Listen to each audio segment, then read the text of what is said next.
ግራ ግብት ያለው የመካከለኛው ምስራቅ ውጥረት መፍትሄው እየራቀ የሀገራት ተሳትፎ ከፍ እያለ ስድስተኛ ቀኑን አስቆጥሯል። በዓለም ፖለቲካና ኢኮኖሚ ላይ ደግሞ በሆርሙዝ ሰርጥ ሳቢያ እስከ ህንድ ውቅያኖስ፣ ቀይ ባህር፣ ጥቁር ባህርና ካስፒያን ድረስ ጫናው ግልጽ እየሆነ መጥቷል። ኢራን በአረቢያን ባህረ ሰላጤ የአሜሪካን ነዳጅ ጫኝ መርከብ መምታቷን የኢራን አብዮታዊ ዘብ ኃይል IRGC ማሳወቁም ውጥረቱ ከጫፍ እስከ ጫፍ ቀጠናውን እያዳረሰ መሆኑን ጠቋሚ ያደርገዋል። እስራኤል በሊባኖስና ቴሄራን መጠነ ሰፊ ጥቃት ስትሰነዝር ውላለች። በቴልአቪቭ መንገዶች የአደጋ መጥቷል ሳይረን ድምጾች ከባቢውን ይንጡት ይዟል። የኢራን አብዮታዊ ዘብ በአረቢያን ገልፍ የአሜሪካን የነዳጅ ጫኝ በሚሳኤል ማውደሙን ይፋ አድርጓል። IRGC የዓለምን 1/5ኛውን የነዳጅ መተላለፊያ ሆርሙዝ መስመርን ኢራን መዝጋቷ ይፋ ማድረጉ ይታወሳልና ጉዳዩ ምን ላይ እንዳለ ለመገመት አያዳግትም። የዓለምን ጉሮሮ ዘግቶ ፖለቲካዊ ድርድር የጦርነት ባህሪ ሊሆን ቢችልም ቴህራኖች የአሜሪካን ጫና ለመሸከም ይህንን ማድረግ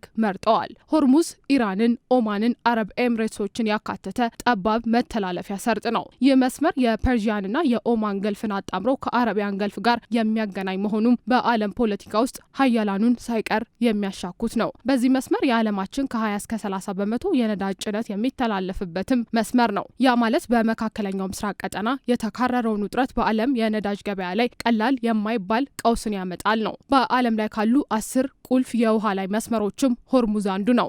እንደ ዓለም የኢኮኖሚ ባለሙያዎች ትንታኔ በዓለም አቀፍ ደረጃ የነዳጅ ዋጋ መናር፣ የአቅርቦት እጥረት በተለይም እንደ ቻይና፣ ህንድ፣ ጃፓንና ደቡብ ኮሪያ ባሉ ሀገራት በተለያዩ ሸቀጣሸቀጦች ላይ የዋጋ ጭማሪ ማሳየት በጥቅሉ የዓለም ኢኮኖሚን ውጥንቅጥ ውስጥ ማስገባት የሆርሙዝ መዘጋት ከሚጋርጣቸው ፈተናዎች ጥቂቶቹ መሆናቸው ይገለጻል። ያለፈው ሳምንት አርብ በበርሜል $73 ይሸጥ የነበረው ነዳጅም በሳምንቱ መጀመሪያ ሰኞ በበርሜል $78 መሸጥ መጀመሩም ተገልጿል። ይህ የዋጋ ጭማሪ በተካረረው የመካከለኛው ምስራቅ ቀውስ በበርሜል ወደ $100 ከፍ ሊል ይችላል ተብሎም ይጠበቃል። እስከ $200 በበርሜል ሊደርስ እንደሚችልም በስጋት መልክ የሚያስቀምጡት ተበራክተዋል።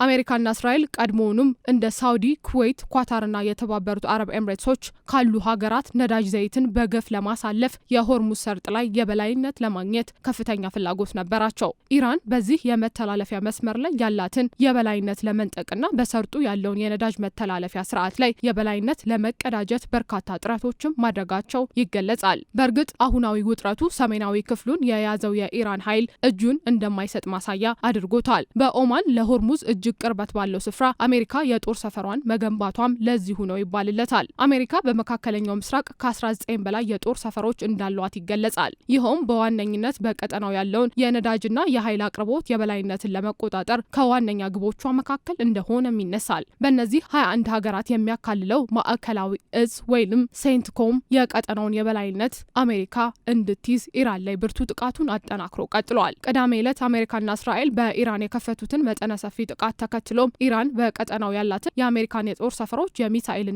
የድሮን ማዕበል እያወረደችባቸው ነው። እስካሁንም ከ3 እስከ 5 የሚደርሱ ዋና ዋና የአሜሪካ የጦር ሰፈሮች ላይ ኢራን ጥቃት ማድረሷ ተነግሯል። እስከ ቀላል ማዘዣዎች ደግሞ 30 በሚጠጉ ስትራቴጂካዊ ቦታዎች ላይ ጥቃት አድርሰዋል ቴህራኖች።